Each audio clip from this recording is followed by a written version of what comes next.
first of all, when we start recording, state your name and your title. Yeah, I'm going to go see. Yeah. All right. Good afternoon, everyone. I'm Robert Chekleski. I'm the Jackson County Emergency Management Agency Director. I'm also acting as the Public Information Officer for this incident today with the Vinton County Emergency Management Agency. Could you spell the last name? Chekleski, C-Z-E-C-H-L-E-W-S-K-I. All right. We had an incident that occurred approximately 8:30 this morning at the Austin Powder plant, which is the Austin Powder Red Diamond facility, which is located northeast of MacArthur, just off of 677 State Route here off north of 50. Okay. There was a chemical release out of a 5,000-gallon nitric acid tank, which released 3,000 gallons and created nitric oxide. Now the plant is located 27 miles southeast of Chillicothe, and the plant is actually an explosives manufacturing plant. They make explosives there for commercial use. There was an evacuation of 3-mile radius initially around the plant, and then they eventually evacuated the village of Zaleski, which has approximately 750 residents. The Vinton County EMA utilized their HyperReach mass notification system, along with there was radio announcements and television announcements. The Red Cross opened up a shelter at the Vinton County High School in MacArthur, which is off of 50, just to the west of the village of MacArthur. The Federal Aviation Administration implemented a temporary flight restriction of a radius of 30 nautical miles with a 23,000-foot ceiling around the area at 10:25 this morning. So we didn't want any drone or helicopter traffic. Hazardous materials teams from neighboring counties assisted. The 2 hazardous materials teams is the Wellston Fire Department hazmat team, which is made up of hazmat technicians and operators out of Jackson and Vinton and other counties. And we also had the Ross County hazmat team, which is made up of firefighters from Chillicothe Fire Department and the VA Fire Department. There were multiple road closures in the area, and the Ohio Department of Transportation helped with that. The Vinton County Emergency Operations Center and Joint Information Center were opened in response to this, which is down at the Sheriff's Office right down the road.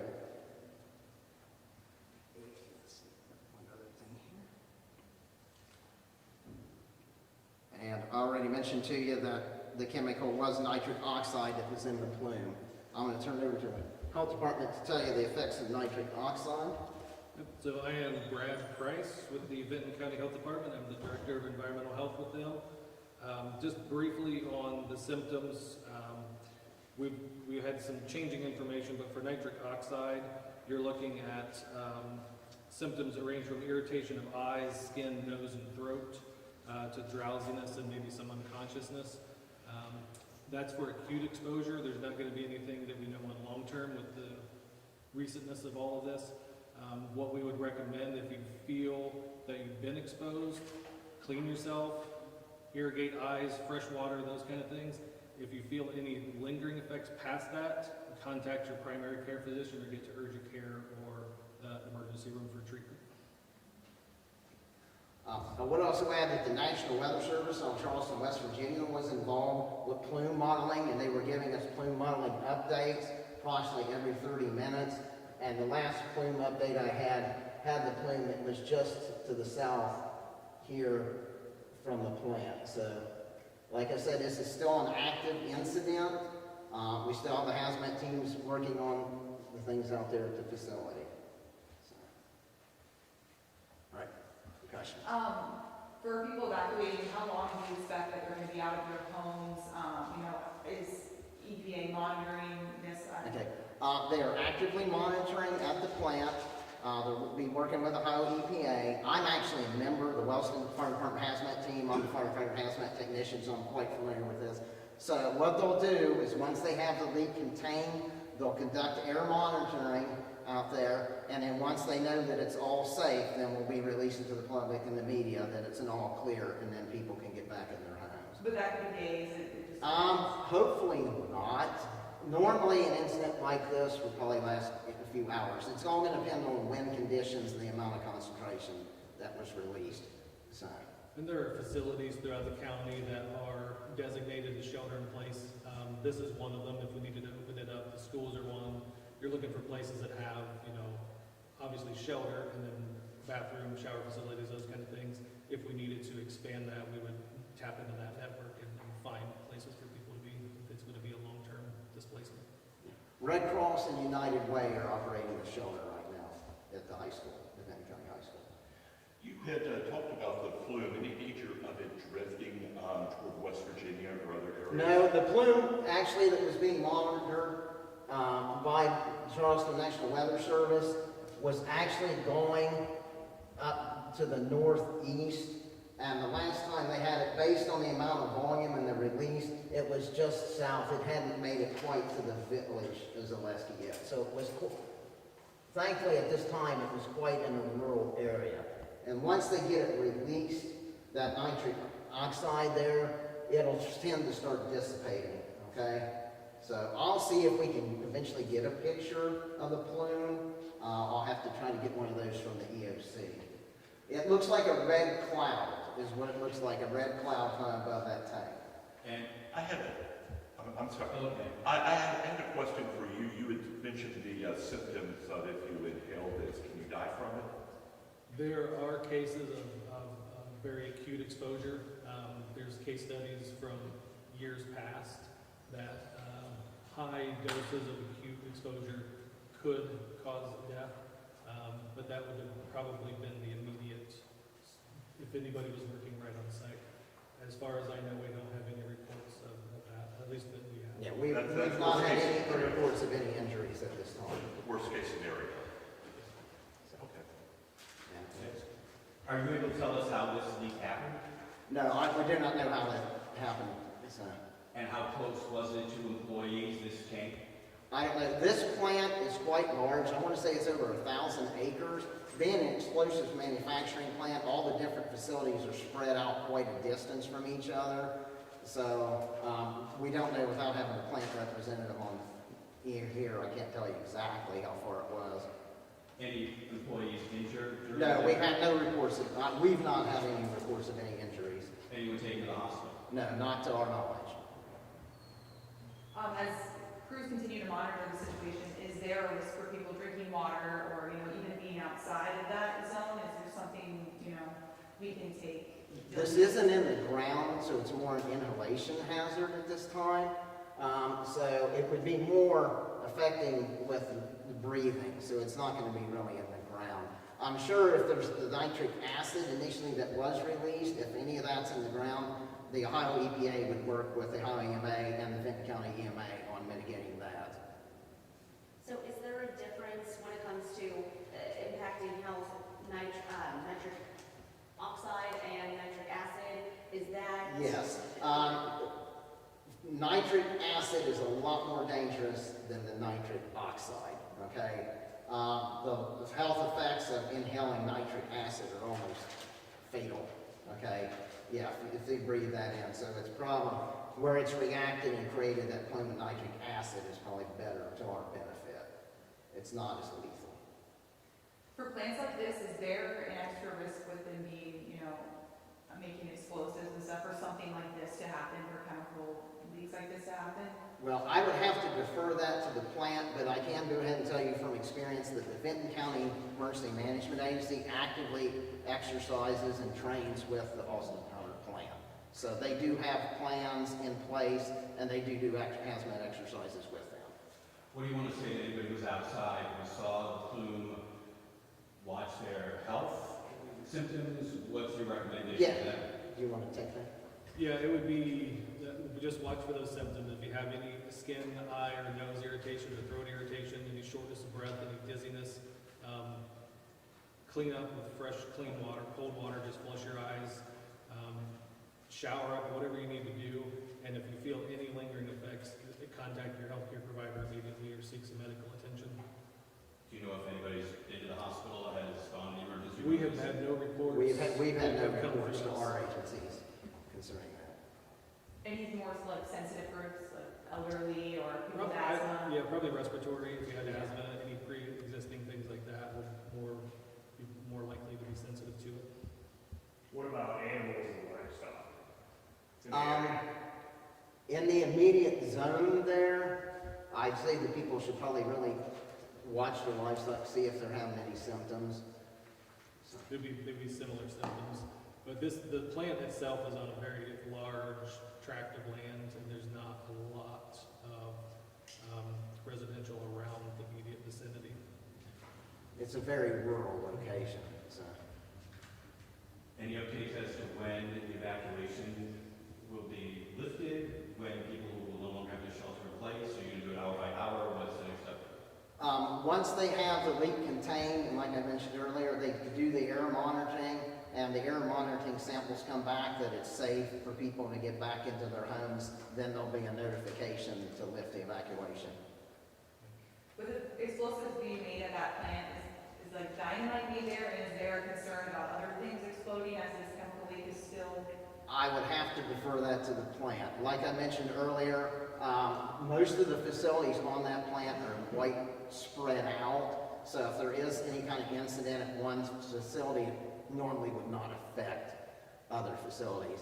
I've actually been to the plant during hazmat exercise before, so I've seen the different facilities, and they're spaced quite distances apart. So, And what is the process of containing this leak? okay, the leak on the ground would probably be contained with like booms and pads, possibly dirt. They would make like dikes and trenches and things like that to contain the leak to the liquid nitric acid. As far as the nitric oxide, it's a vapor, so it's going up in the air due to the reaction. So it's just going to have to dissipate into the air. But anything leaked on the ground, Ohio EMA, and the Vinton County EMA, and the Ohio EPA will work with that to work on the cleanup. In a lot of cases, they have to dig up the soil. Okay? And several areas right now having to evacuate. Any concerns on your mind for lingering in other directions further than the points that are at now? Anything like that? They're doing constant monitoring on it now, so at the last report we had, it was still pretty much contained in one area. So when they do the plume modeling, they're actually watching how that's moving through air, and they'll adjust that, and it's pretty much real time as they're monitoring that, and it's constant input through the National Weather Service, and if there's any adjustments to be made, or they need to do a different area, they'll release that information. Just to be clear, it was the nitric acid, you're dealing with that on the ground, as it leaks onto the ground, and then the nitric oxide is the plume. Yeah, the nitric would be the plume. Okay. So, but I'm not sure if any of that nitric acid actually escaped its containment, so I'm not exactly sure what the reaction was. So it may be contained. A lot of their storage tanks have containment type pools around them, and without having anyone here from the plant, it may still be in the containment fields. It may not even escape like if they build like a concrete enclosure around a lot of those tanks. But obviously, with her question, there has to have been some sort of reaction. Yeah, that's what created the nitric oxide. Oxide. So, and I'll have to defer any of those questions to the plant. I don't know. We just know the chemicals. We don't know what it was actually used for, other than it was used in some kind of explosives manufacturing. For a lot of these, obviously the plant's gonna only know the answers to those. Will we have opportunities to hear from them or ask? I'm sure the plant will be sending out an official release. Okay, and I'm also sure that the Ohio EPA will be doing an investigation. And there'll be a report from the Ohio EPA that'll come out. I don't know if you addressed this already, but do you know how long it had been leaking before? It was reported at around approximately 8:30 this morning that the leak was discovered. And did somebody just notice it? Was there an explosion? I believe there was no kind of explosion or fire that we were aware of. I believe it was somebody working at the facility discovered the leak. So they just have to look over, oh, it's leaking. Yeah, it probably, I'm not going to speculate, but it probably started creating a cloud when they saw it at the plant. So, Were any schools evacuated? I know there's that shelter school, but were any schools in session in that zone that were moved? Not to my knowledge. No, there would not be a school in that area. No school. Yeah, there's not a school. I know that, and, well, it's really summertime anyway, the school's closed down. Yeah. There's 5 public school buildings in the county, 3 are in the village of MacArthur, 1 out by Allensville, and then 1 down closer to Camden. So they're all this way, and the buildings moving this way. Okay. So all the school buildings are on the back side of where the plume's moving. Bloom's moving away from the schools. Yes. And 2 things, if you guys don't care to come closer to the mics a little bit, thank you so much. And 2, has the plant had any history of incidents like this one happening before? I can't answer that because like I'm not from I'm from Jackson County, not from Vinton, so that would probably have to direct that to the plant and to the Vinton County EMA. I'm not aware of it myself personally. So. If there were any remediation responses or investigations in the past that Ohio EPA would have responded to those, and they may have record if they have anything. But not to my knowledge, but I'm fairly new to the county, and I haven't seen anything in our records that indicate that. You know, you spoke about, you do hazmat drills, you do emergency drills. Yes. Maybe talk about the importance about when something like this happens, you guys have kind of been practicing for it. Yeah, every county has a local emergency planning committee, so we have hazmat plans in place, and every county has an emergency operations plan, and we also have evacuation plans in that, and we're required by Ohio Revised Code to conduct LAPC hazmat exercises each county every year. So we conduct those exercises either tabletop functional or full scale, and sometimes we do them in multiple counties combined together with our hazmat teams. So, like I mentioned earlier, I know Vinton County has had a couple of exercises with that plant before. But we do this primarily, we do it for facilities and also for chemical transporters on a yearly basis, every county in the state of Ohio. And I think most counties, even West Virginia, they do that too. So.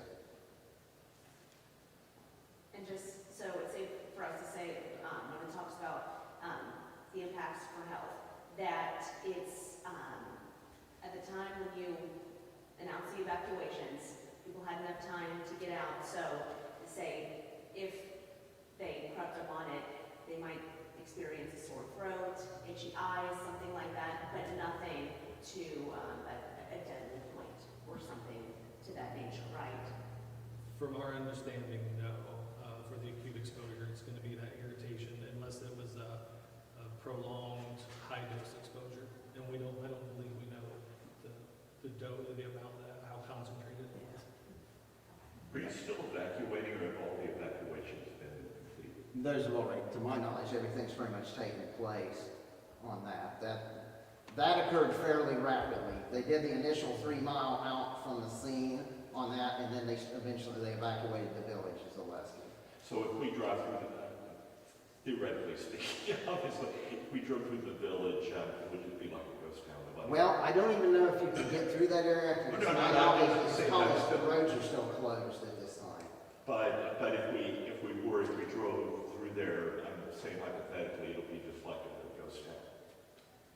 Theoretically, yes. So, yeah, it should They be, would have yeah. asked everyone to evacuate. Yeah. And a lot of times, I will mention this too, that a lot of times, based if on incidents, sometimes we shelter in place, but since the plume was heading towards the village, that's why they did evacuate. So. And anything else that you would want to add? Obviously, safety first and foremost here. For lack of a better term, maybe it's a blessing in disguise that it was that nitric oxide Yes. that was released instead of that nitric acid, just based on the comparisons that you gave. Yeah. Anything else you would want to share about that and people's safety? I would, just drive home the fact that if you feel any symptoms at all, do your first aid at home, clean up as best you can, flush your skin, your eyes, your mouth, whatever it is. And if you feel anything at all, either go to urgent care or contact your healthcare providers. That's the main point in any exposure like this or any potential exposure is take care of yourself first and seek medical treatment if you need it. And the Vinton County EMA Emergency Operations Center will be giving updates throughout the day to see what's going on. Hopefully it can get contained fairly soon. So. Will that, plant stay, Austin Powder stay closed? And for how long, you know? Or I is that a question for them? That would be a question for the plant, and that would also be a question probably for the Ohio EPA, because I'm sure they'll conduct an investigation into the release and cleanup too. So. Robert, did you say who all's been involved with this? Yeah, and let me go ahead and mention that Bill Fott, the Vinton County EMA director, has been on scene pretty much since the incident started, and Brody Davis with the Ohio Emergency Management Agency has been on scene. So those two have been on scene. Myself, I've been working on the Emergency Operations Center with the Health Department representative. Also, we have the Athens County Deputy EMA Director, Melissa Blank, has been helping me with the public information.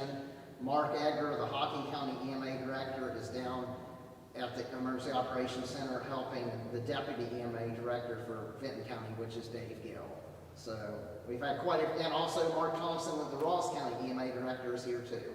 So we've brought in quite a few EMA directors and deputy directors from around surrounding counties to help. It may be too early to get an answer on this, but do you think that the plant will have to have any kind of fine or reprimand for this kind of? That would be between the plant and the Ohio EPA. I can't really answer on that. Thank you. Thank you very much. All right, thank you. Like I said, we'll be giving updates. I've got all your email addresses and all of our official press releases that are written up. We'll email all that to you. And once we get some pictures from the scene, we'll try to email those to you too, okay? Okay? So much. Thank you all for coming. If you need my contact information, I can set my business card up here if you want to take pictures of it. Is there And if you're looking for the restrooms, they're right back here.